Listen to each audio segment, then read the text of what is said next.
और इस जिले के प्रभारी मंत्री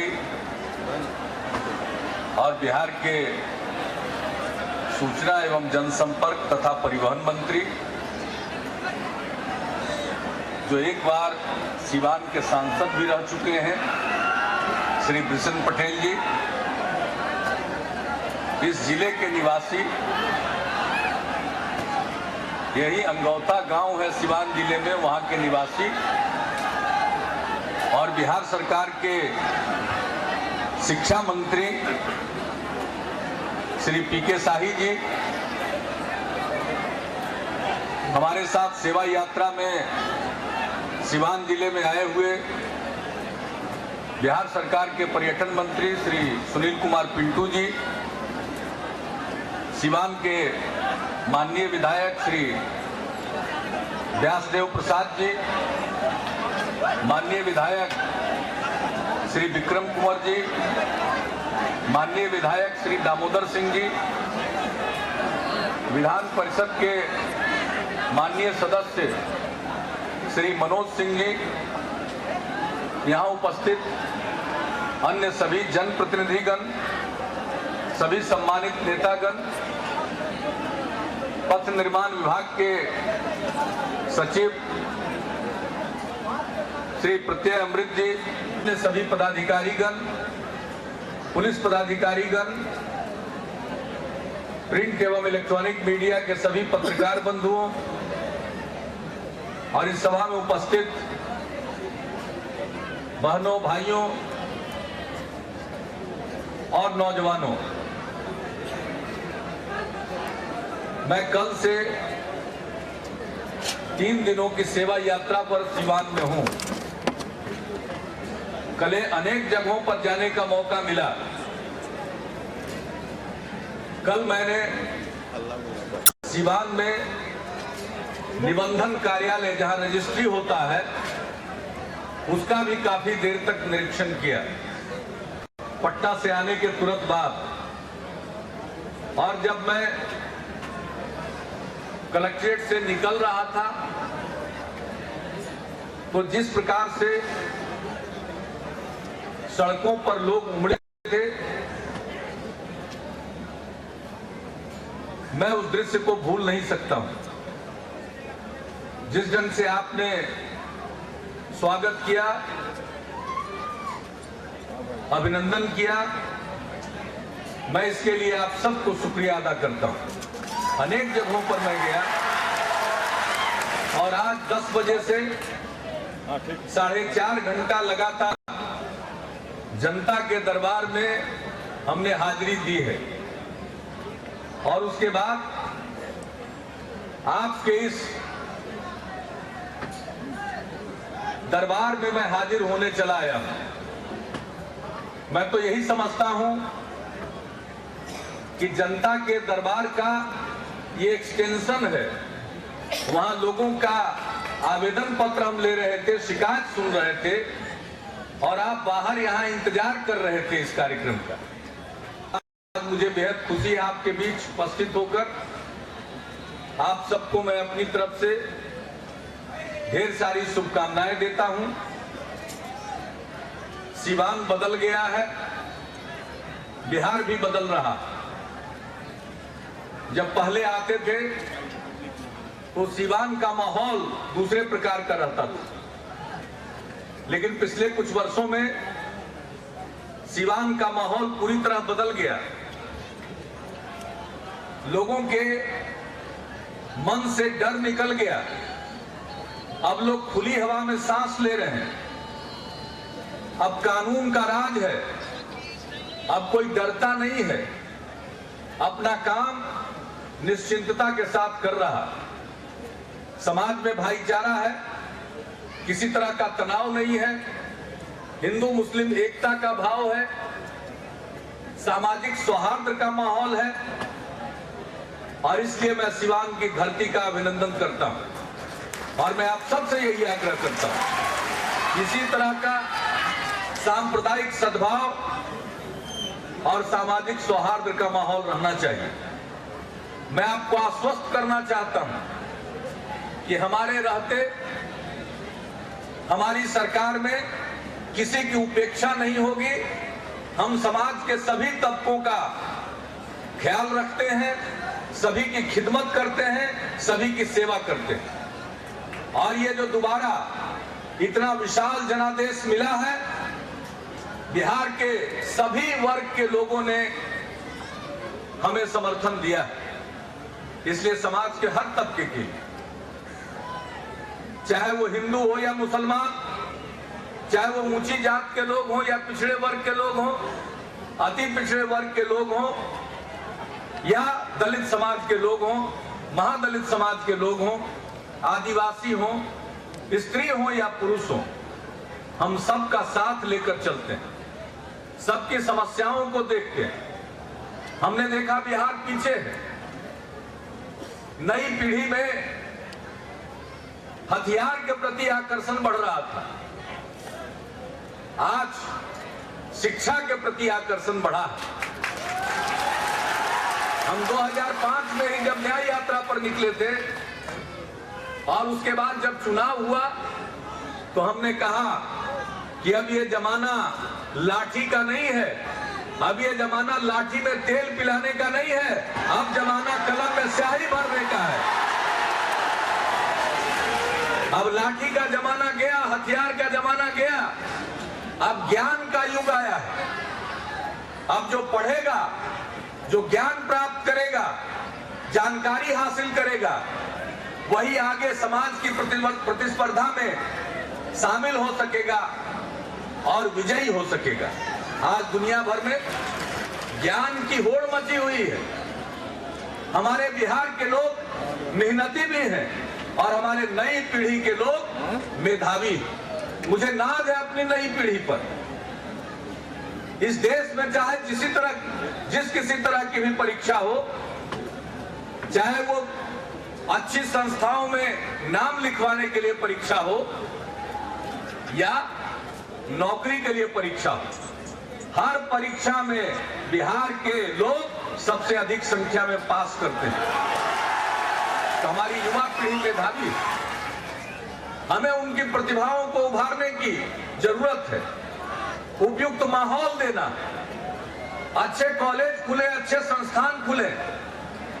इसलिए हम चाहते हैं कि बिहार में जो पुराने महाविद्यालय हैं कई, उसमें से कई संस्थाओं को हम सेंटर ऑफ एक्सेलेंस के रूप में विकसित करें। हम चाहते हैं कि हमारे बच्चों को पढ़ने के लिए बाहर नहीं जाना पड़े, यही अच्छी संस्थाएं हों। हम लोगों की पहल पर IIT खुला।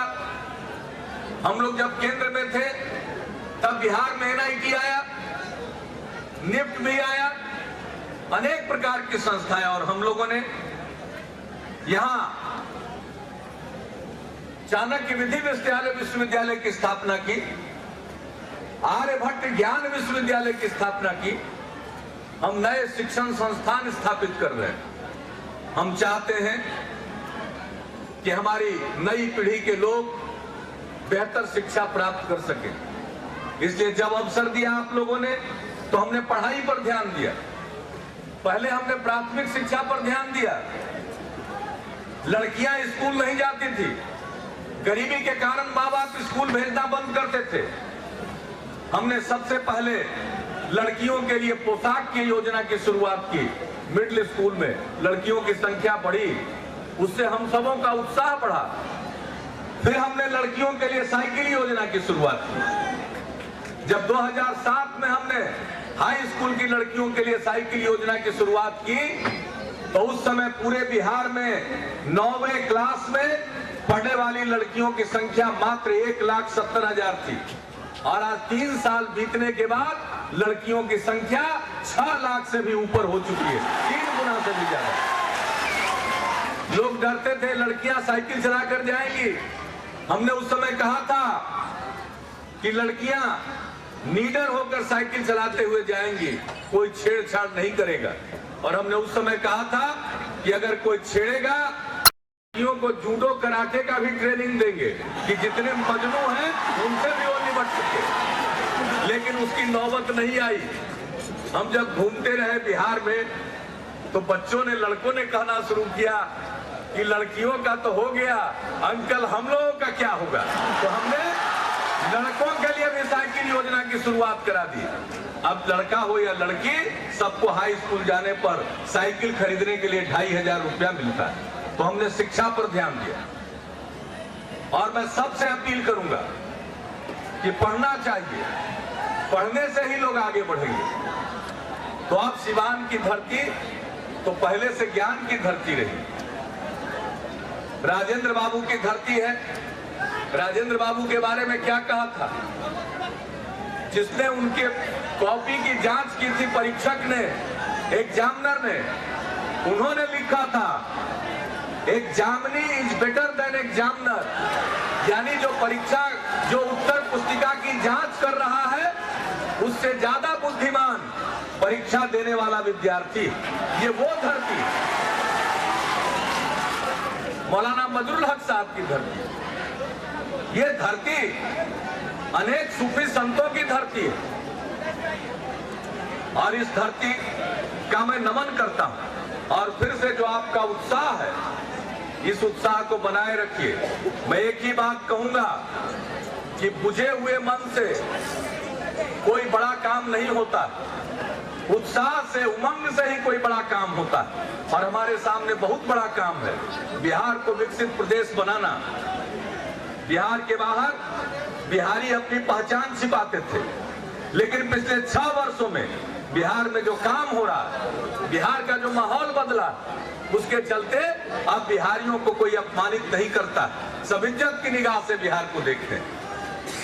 पहले बिहार के लोग जाते थे, दर दर की ठोकर खाते थे।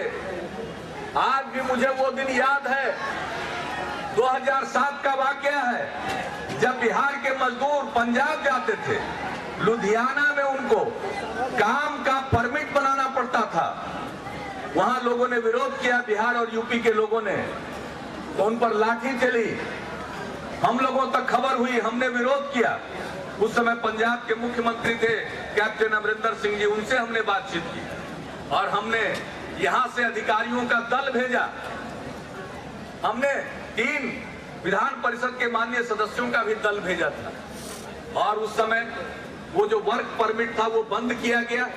मैं इसका उल्लेख सिर्फ इस बात के लिए करता हूं कि 2007 में जहां काम करने के लिए परमिट बनवाना पड़ता था पंजाब में, आज हालत यह है कि बिहार से पंजाब में काम करने के लिए जाने वालों की संख्या इतनी कम गई है कि पंजाब की खेती पर असर पड़ गया। अब पंजाब के लोग कहते हैं बिहार से कम लोग आते हैं, गुजरात में कम लोग जानते हैं, महाराष्ट्र में कुछ सिरफिरे लोग हैं जो हमेशा बिहारियों को, यूपी वालों को, उत्तर भारतीयों को, पूर्वी भारत के हिस्से के लोगों को अपमानित करते हैं। मुंबई किसी का नहीं है, मुंबई पूरे देश का है, हमारे देश की आर्थिक राजधानी है। मुंबई में पूरे देशवासियों का पैसा लगा।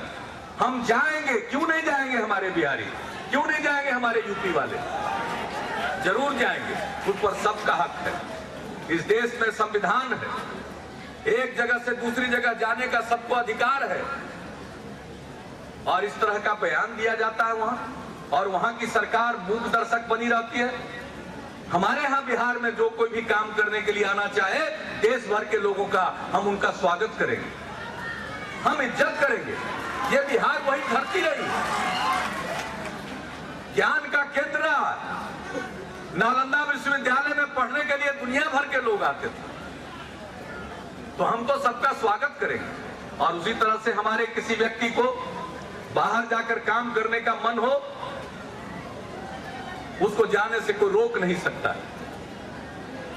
लेकिन मुझे अफसोस होता है तब जब हमारे कोई भाई और बहन को 2 जून रोटी के लिए बिहार के बाहर जाना पड़ता है। कोई ज्यादा कमाई करने के लिए बाहर जाना चाहे, मैं स्वागत करूंगा, मुझे खुशी होगी, बाहर जाए, ज्यादा कमाए, पैसा बचाए, घर के लोगों को भेजे, तरक्की और खुशहाली लाए अपने परिवार। लेकिन 2 जून रोटी के लिए किसी को बाहर जाना पड़े, ये अच्छी बात नहीं। और मुझे खुशी है पिछले 5-6 वर्षों के अंदर 2 जून रोटी के लिए बाहर जाने वालों की संख्या कम रही है। और ये मैं नहीं कहता हूं, ये देश भर में जो आंकड़े प्रकाशित होते हैं इसके बारे में, वो रिपोर्टें इस बात की गवाह हैं। और पंजाब के लोग जिसका हमने जिक्र किया, वो तो अब कहते हैं कि भाई हमारे यहाँ आने वालों की संख्या कम हो गई, अब तो बिहार के आदमी को आकर्षित करने के लिए कोई साइकिल दे रहा है, कोई मोबाइल दे रहा है, कोई मुफ्त का सिम कार्ड दे रहा है, लेकिन जाने वालों की संख्या घट रही है। मैं तो वो दिन देखना चाहता हूँ कि 2 जून रोटी के लिए कोई बाहर जाने को मजबूर न हो, और ऐसा बिहार बनेगा। उसी बिहार के लिए ये उत्साह की जरूरत है जो आज आप में मैं देख रहा हूँ। मैं इस उत्साह और उमंग का अभिनंदन करता हूं। इस उत्साह को, इस जज्बे को बनाए रखिए, अपना बिहार आगे बढ़ेगा और बिहारी कहना कभी अपमान का विषय नहीं होगा, सब इंसान का विषय होगा। और आज मुझे खुशी है कि ये जो रोड ओवर ब्रिज का निर्माण हुआ है, इसमें बिहार सरकार और रेलवे दोनों ने धन लगाया है। बिहार सरकार की तरफ से 56 करोड़ 17 लाख रुपए खर्च किए गए हैं और रेलवे भाग पर पुल में रेलवे की तरफ से 9 करोड़ 20 लाख रुपए खर्च किए गए। इस तरह से 65 करोड़ 37 लाख रुपए की लागत पर यह पुल बनकर तैयार हुआ है। इससे सीवान के लोगों को काफी सहूलियत होगी। मैं आज जनता के दरबार में था, वहां पर लोगों ने कहा कि इसके नीचे की सड़क बननी चाहिए और इसके ऊंचा होने से लोगों के घर में पानी नहीं जाना चाहिए। मैंने पुल निर्माण निगम को भी कहा है, पथ निर्माण विभाग के सचिव को कहा, ये काम होने वाला है। काम ऐसा बेहतरीन ढंग से हो कि लोगों की कठिनाई न हो। इसके अगल बगल में रहने वाले लोगों की कठिनाइयों का भी हमें ख्याल रखना है, ठीक ढंग से ड्रेनेज का प्रबंध करना है। और ये पुल आपके लिए बनकर तैयार हुआ है। अब आने जाने में, शहर के एक हिस्से से दूसरे हिस्से में जाने में अब काफी सहूलियत होगी। और ये अपने ढंग का पहला पुल है। एक इस तरह का पुल है जिसमें 4 तरफ से पहुंच, और जाने के बाद 3 तरफ, एक तरफ से अगर चढ़िए तो 3 तरफ में से कहीं जा सकते हैं। ये बहुत अच्छा पुल बना है, बहुत उपयोगी पुल होगा। मैं इसके लिए सीवान नगर के तमाम लोगों को अपनी शुभकामनाएं देता हूं और पुल निर्माण निगम ने जो ये काम किया है इसके लिए मैं उनको धन्यवाद देता हूं। और इसी प्रकार से विकास का काम आगे बढ़ता जाएगा। हमने तो बिहार में इतने पुल बनाए, हजारों की संख्या में पुल बनाए, तो हमारा काम सिर्फ 2 किनारों को जोड़ने के लिए पुल बनाना नहीं है, बल्कि समाज के बिखरे हुए दिलों को जोड़ने का भी पुल बनाना हमारा काम है। हम वही इस बिहार में कर रहे हैं। सब लोगों के बीच में विश्वास का सेतु बना रहे हैं और यह सब आपके सहयोग से संभव। आज जब बिहार तरक्की कर रहा है तो बहुत लोग आ रहे हैं, देश भर के लोग आते हैं, देश के बाहर के लोग आते हैं और आश्चर्य प्रकट करते हैं कि जिस बिहार के बारे में हम सोचते थे कि यह बदलेगा ही नहीं, यह आगे बढ़ रहा। हमसे मिलते हैं, कहते हैं क्या जादू किया आपने। मैं उनको बताता हूं कि मैंने कोई जादू नहीं किया है, ये हमारे बिहार के 10 करोड़ 38 लाख लोगों का संकल्प है। उन्होंने तय किया है हम प्रेम और भाईचारे के साथ रहेंगे और बिहार को आगे ले जाएंगे। उसी का परिणाम है कि आज बिहार आगे बढ़ रहा है। अगर बिहार का आज विकास हो रहा, आपके कारण हो रहा है। और आपने जो विश्वास प्रकट किया है, मैं आपको इतना ही भरोसा दिलाऊंगा कि मैं समाज में कभी विभेद नहीं पैदा करूंगा, समाज को मैं तोड़ने की कोशिश नहीं करूंगा, मैं समाज को जोड़ता रहूंगा, मुझे चाहे जो भी कठिनाई का सामना करना पड़े। और दूसरी बात है, जैसे हमने अपराध पर काबू पाया, उसी तरह से भ्रष्टाचार पर काबू पाया जाएगा। भ्रष्ट लोगों की अब खैर नहीं। हमने कानून बना दिया है, अब उनकी संपत्ति जब्त हो रही है। हमने विधानसभा के चुनाव के वक्त हर सभा में कहा था कि कानून बन गया है, भ्रष्ट लोगों की संपत्ति जब्त होगी, उनके बंगलों को जब्त करेंगे और बच्चों का स्कूल खुलवाएंगे। 2 ऐसे बंगले जब्त किए गए पटना में, और उसमें एक में प्राथमिक विद्यालय मुसहरी और एक में आवासीय बालिका विद्यालय खुल गया और कई लोग पाइपलाइन में। इसलिए भ्रष्ट लोगों की अब खैर नहीं। जैसे अपराध पर काबू पाया गया, भ्रष्टाचार पर काबू पाया जाएगा और आपके सहयोग से पाया जाएगा। तो इन्हीं शब्दों के साथ मैं आप सबको अपनी तरफ से ढेर सारी शुभकामनाएं देता हूं। नया साल आपके लिए भी और पूरे बिहार के लिए भी और मंगलमय हो। हम विकास की नई मंजिलों को तय करें, नई ऊंचाइयों को प्राप्त कर सकें। इन्हीं शब्दों के साथ आप सबको बहुत बहुत धन्यवाद। जय हिंद।